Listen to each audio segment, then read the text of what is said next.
Hi everybody, it's Ann again. Ready for lesson one. We're going to start by thinning our paint.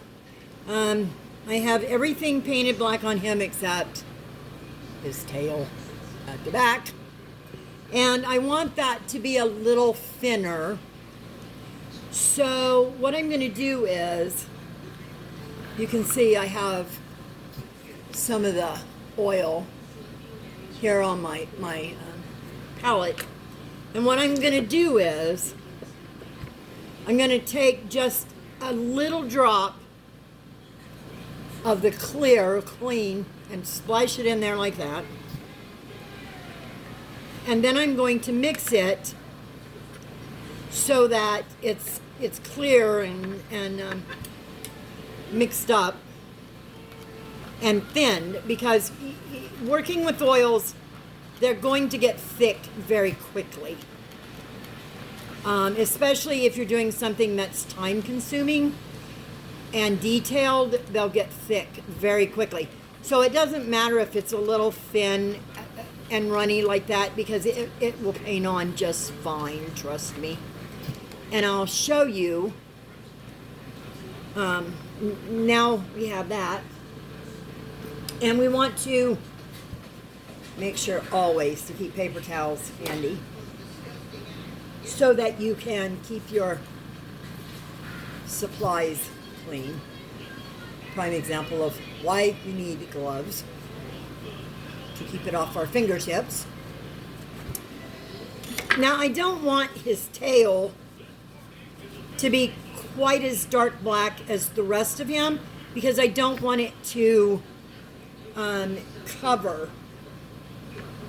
Basically, I don't want it to take away from his clothing.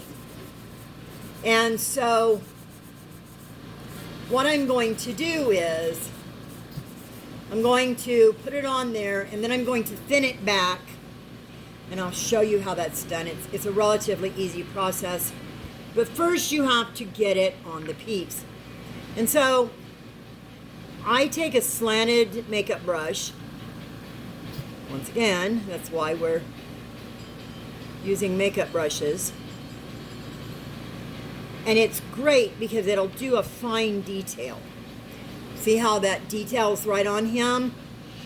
And I just keep working at it slowly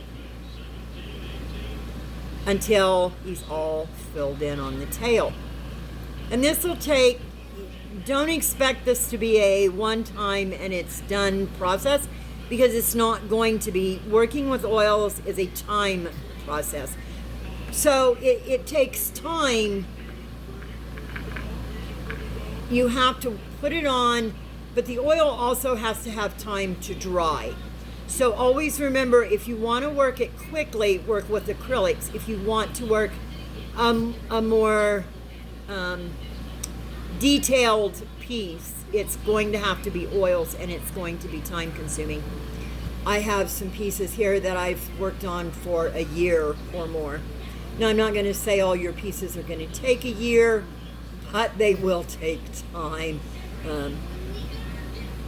Mine took so long because I did other things. I didn't just work on them.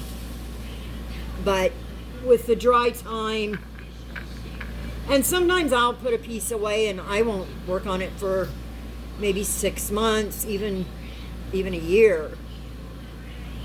And then I'll come back and pick it up and work on it again. So I like to have 2 or 3 pieces at all times, because I get bored very quickly. And so having different pieces to work on makes that an easier process for me. Now this is not, I'm not worrying about detailing in so fine. You'll see there's some places that are probably going to need fixed. But that's okay, because I keep my white base coat handy. And when this dries, I'll go back and wherever I need to put on the white base coat to kind of cover up the little slips, I will. Because slips are going to happen. It's impossible not to get them. However, using the makeup brush that's slanted, you'll have less slips. Excuse me. Also, it gives me a better choice of what I want to use where. And I like the shorter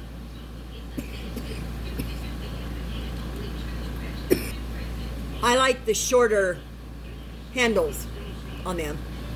It makes it easier for me to control. I'm less likely to bump my hand and therefore make it harder to control my brush. So we've about got this on here. We've about got his tail painted here. Okay, now see, we have his tail done. This is his little Mickey Mouse tail. And so what I want to do at this point is I want to rub back a little bit of the Mickey Mouse tail. Like I said, I don't want it so horribly dark that it's going to interfere with the rest of my clothing. Now I like to clean my brushes as I go. Some people put them all in there and clean them all at once. However, I just like to keep my work area a little neater. You're gonna need something to set these pieces on. I don't, as you can see, I use an ice cream bucket lid, works for me. You can use a paint palette or you can use a paper plate. I prefer the styrofoam if I'm gonna do that, and mix my paint on it. It doesn't really matter. And you don't want to put a lot of time and expense in it.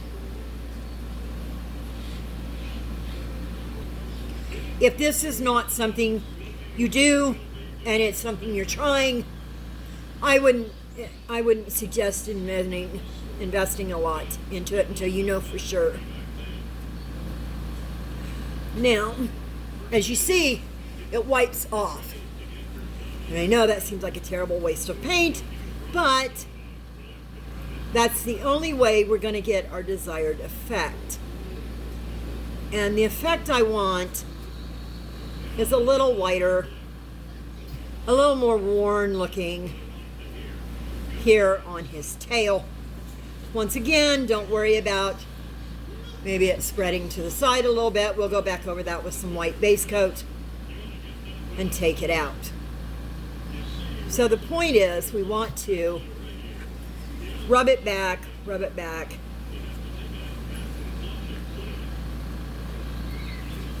And after you've got it back there, as far as you want it, take the brush you just used and brush it on the sides back. Now we won't be putting paint back on it doing this. What we'll actually be doing is taking some of the paint off. And what I like to do is I like to take my paper towel and put a little bit of paint thinner on it, and you'll see where you're taking the paint off. It'll show up on the paint thinner. So just kind of brush it back like this, and it will create a finer look. I'll show you that. It'll create a little less color.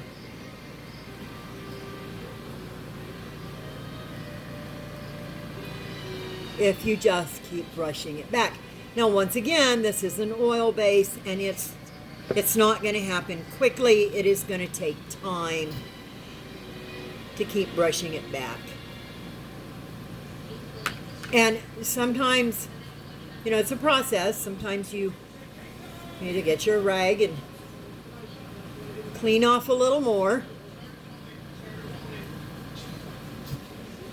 Clean it back a little more. But there, you can see we're beginning to get the desired effect. You can see where it's a little thinner, a little more worn looking on his tail, a little more wiped through. And that's what we want. We want it to be a little thinner, a little more wiped through looking. Black is a hard color to do this with because it is such a dominant color and it will stay there a lot longer. But if you are persistent, you'll see it start to show through. Now I want to do that on his head a little bit. And like I said, this is a little more dried. So it's going to take a little more concerted effort. And so what I will do is I will dip my cloth in some of the clean, and then I will just do this. I will rub it on and just keep rubbing. And you can see it's coming off. And it will eventually wear back some of the black. And he'll look a little more worn and tattered, which is what I want. I don't want him to be like a perfect mouse because he's going to be a creepy mouse, which is a whole different ball game. So we want him to look a little worn and tattered and a little thrown away and used, and make his ears a little rough and make it look like he's kind of had a bad day go of it for a while.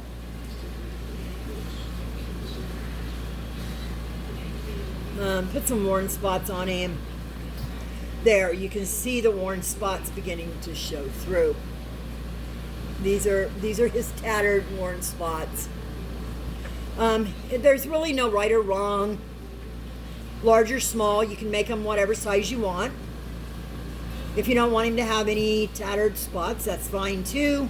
I just think this guy needs a few since he's a creepy mouse.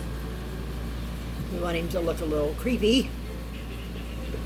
Some of these I will probably go back through and put a little red in and make it look like maybe they're bloody sores. So yeah, you just kind of use your imagination. It's a free-for-all. Kind of fixing the way you want. He's going to have a little bit of sore, tattered ears, and